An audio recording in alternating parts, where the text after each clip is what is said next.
बेरोजगारी, महंगाई, विकास, ये सब देश के मुद्दे और चुनावी मुद्दे भी। इसके अलावा कुछ मुद्दे ऐसे भी होते हैं जो देश के मुद्दे तो होते हैं लेकिन चुनावी मुद्दे नहीं बन पाते। और तीसरी कैटेगरी में ऐसे मुद्दे आते हैं जो सिर्फ चुनावों में मुखरित होते हैं। क्या मुस्लिम आबादी का मुद्दा इसी तीसरी कैटेगरी में आता है? हम निश्चित तौर पर तो नहीं कह सकते, लेकिन चुनावी मुद्दा ये हर बार बनता है और जाहिर है इस बार भी बनना ही था। पॉलिटिकल पार्टियों ने अपनी पॉलिटिक्स के हिसाब से अपने अपने तर्क और पक्ष चुन लिए हैं, लेकिन जनता लोकतंत्र की बुनियाद, और हम चाहते हैं जनता को यानी हमारे दर्शकों को इससे जुड़े जितने संभव हो सके उतने फैक्ट्स से वाकिफ करवाएं।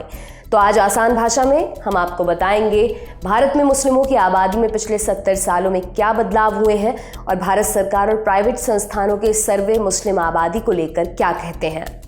नमस्कार, मेरा नाम दिव्यांशी सुमराव है। आप देख रहे हैं हमारी खास सीरीज आसान भाषा में।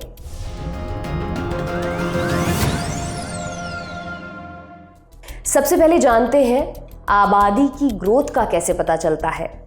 आबादी की ग्रोथ का विश्लेषण करने के दो तरीके हैं। पहला है मैक्रो लेवल, दूसरा है माइक्रो लेवल। मैक्रो लेवल पर आबादी का ग्रोथ रेट समूहों के आधार पर कैलकुलेट किया जाता है। समूह किसी भी आधार पर बनाए जा सकते हैं, जैसे धर्म, आमदनी या क्षेत्र, ग्रामीण या शहरी। इसके लिए डेटा कहाँ से मिलता है? अमूमन सेंसस यानी जनगणना से। अब माइक्रो लेवल देखिए। माइक्रो लेवल पर आबादी की वृद्धि दर, ग्रोथ रेट कैलकुलेट करने के लिए फर्टिलिटी रेट का इस्तेमाल किया जाता है। फर्टिलिटी रेट यानी एक महिला अपने जीवन काल में औसतन कितने बच्चों को जन्म दे रही है, इससे भी पूरी कम्युनिटी या ग्रुप का एक औसत निकाला जाता है। ये डेटा सर्वे की मदद से भी मिल जाता है। अब देखिए, दोनों लेवल्स पर भारत में मुस्लिम समुदाय की आबादी के आंकड़े क्या कहते हैं। सबसे पहले शुरुआत मैक्रो लेवल से करते हैं। 2011 के सेंसस के हिसाब से भारत में करीब 17 करोड़ 22 लाख मुस्लिम थे। प्रतिशत में देखें तो तब मुस्लिम आबादी 14% थी। पिछले दशक से तुलना करें तो 2001 से 2011 के बीच मुस्लिम आबादी 25% बढ़ी। 2001 में मुस्लिम आबादी 13 करोड़ 40 लाख के करीब थी। अब ये ग्रोथ रेट ज़्यादा है कम, ये जानने के लिए देश की बहुसंख्यक हिंदू आबादी के ग्रोथ रेट को देखते हैं। लेटेस्ट सेंसस के हिसाब से 2001 से 2011 के बीच हिंदू जनसंख्या में 16.7% की वृद्धि हुई, जबकि ओवरऑल बात करें तो 2001 से 2011 के बीच देश की आबादी में 18% का इजाफा हुआ। इन आंकड़ों के हिसाब से एक दशक में मुस्लिम आबादी के बढ़ने का रेट बाकी धर्मों के मुकाबले ज्यादा है, लेकिन इसमें एक पेच है। जैसा कहते हैं ना, डेविल लाइज इन डिटेल्स। मुस्लिम समुदाय की आबादी के ग्रोथ रेट को समझने के लिए हमें पूरे ट्रेंड को देखना होगा। तो चलिए चलते हैं सीधे 1950 के दशक में। सेंसस के अनुसार साल 1951 से 1961 के बीच देश में मुस्लिम आबादी करीब 33% बढ़ी, वहीं हिंदू आबादी में 21% का इजाफा हुआ। इस दौरान ईसाइयों की जनसंख्या में 29% की दर से इजाफा हुआ। वहीं देश की जनसंख्या की औसत ग्रोथ 21.6% की थी। अब अगले दशक पर बढ़ते हैं। साल 1961 से 71 के बीच जहां मुस्लिम आबादी की ग्रोथ 31% थी, वहीं हिंदू और क्रिश्चियन आबादी की ग्रोथ क्रमशः 23.7% और 33% थी। यानी इस दशक में जहां मुस्लिम आबादी का ग्रोथ रेट 2% कम हुआ, वहीं हिंदू और क्रिश्चियन आबादी का ग्रोथ रेट बढ़ा, जबकि देश में ओवरऑल पॉपुलेशन ग्रोथ रेट करीब 25% था। साल 1971 और 81 के बीच का ट्रेंड थोड़ा अलग है। इस दशक में मुस्लिम आबादी का ग्रोथ रेट 30.7% था और हिंदू जनसंख्या में करीब 24% की ग्रोथ थी, लेकिन क्रिश्चियन आबादी सिर्फ 17% से बढ़ी। इस दशक में भी जनसंख्या में औसत ग्रोथ 25% के ही करीब थी। साल 1981 से 91 के बीच जहां मुस्लिम आबादी की ग्रोथ 30.7% से बढ़कर करीब 33% हो गई, वहीं हिंदू और क्रिश्चियन आबादी की ग्रोथ क्रमशः 22.7% और 17.8% थी। यानी इस दशक में मुस्लिम आबादी के ग्रोथ रेट में 2% का इजाफा हुआ। इस दशक में देश में ओवरऑल पॉपुलेशन ग्रोथ रेट करीब 24% था।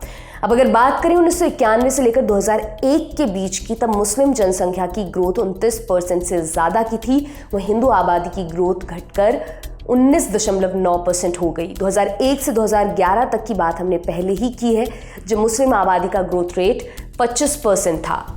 इस पूरे ट्रेंड में एक चीज़ पर आप गौर कर सकते हैं, मुस्लिम आबादी का ग्रोथ रेट देश में सबसे ज़्यादा है, लेकिन पिछले 2 दशकों में ग्रोथ रेट कम होता जा रहा है।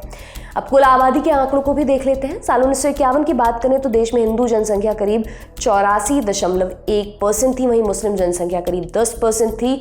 साल 2011 में हिंदू जनसंख्या 84.1% से घटकर 79.8% हो गई। वहीं मुस्लिम जनसंख्या 10 से बढ़कर 14.2% हो गई। इसी टाइम फ्रेम में बाकी सभी धर्मों की जनसंख्या में प्रतिशत लगभग कांस्टेंट रहा। ये सब आंकड़े मुस्लिम आबादी की ग्रोथ रेट के बारे में हमें एक मोटा माटी तस्वीर दिखाते हैं, लेकिन ये तस्वीर अभी भी अधूरी है। हमने आपको बताया था कि आबादी की ग्रोथ का विश्लेषण मैक्रो और माइक्रो 2 लेवल्स पर होता है। अभी तक हमने मैक्रो लेवल की बात की, अब आपको बताते हैं कि माइक्रो लेवल पर आंकड़े क्या कहते हैं।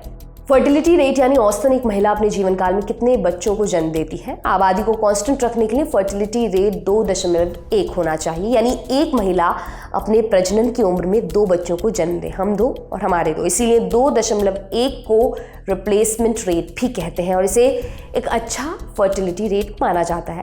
अब आप कहेंगे कोई महिला 2.1 बच्चे कैसे पैदा कर सकती है। ये डेटा ऐसा इस वजह से दिख रहा है क्योंकि ये औसत है, इसलिए इसकी संख्या दशमलव में है।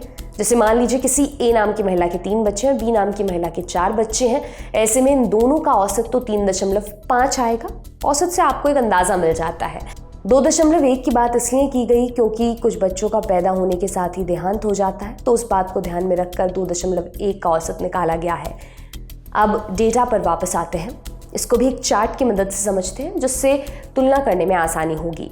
साल 1992 में देश में फर्टिलिटी रेट 3.4 था, जो 2005 में घटकर 2.7 पर आया और 2021 तक ये घटकर 2 हो गया। ये तो देश भर का औसत है। मुस्लिम समुदाय की बात करें तो साल 1992 में मुस्लिम महिलाओं का फर्टिलिटी रेट 4.4 था, जो 2005 में घटकर 3.4 हुआ और 2021 में घटकर 2.36 हो गया। इसी अवधि में हिंदू जनसंख्या का साल 1992 में फर्टिलिटी रेट 3.3 था, जो 2005 तक घटकर 2.6 हो गया और 2021 में घटकर 1.94 हो गया।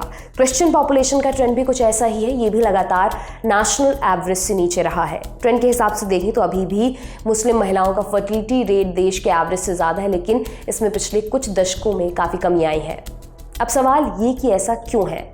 विशेषज्ञों का मानना है किसी भी समुदाय में शिक्षा का फर्टिलिटी रेट पर असर पड़ता है। अगर शिक्षा का स्तर अच्छा होगा, लोग बेहतर तरीके से फैमिली प्लानिंग कर पाएंगे और फर्टिलिटी रेट भी कम होगा। उदाहरण के लिए 2011 के सेंसस के हिसाब से भारत में जैन समुदाय की साक्षरता दर 94% है और 1992 से अभी तक इस कम्युनिटी का फर्टिलिटी रेट 2.1 से नीचे रहा है।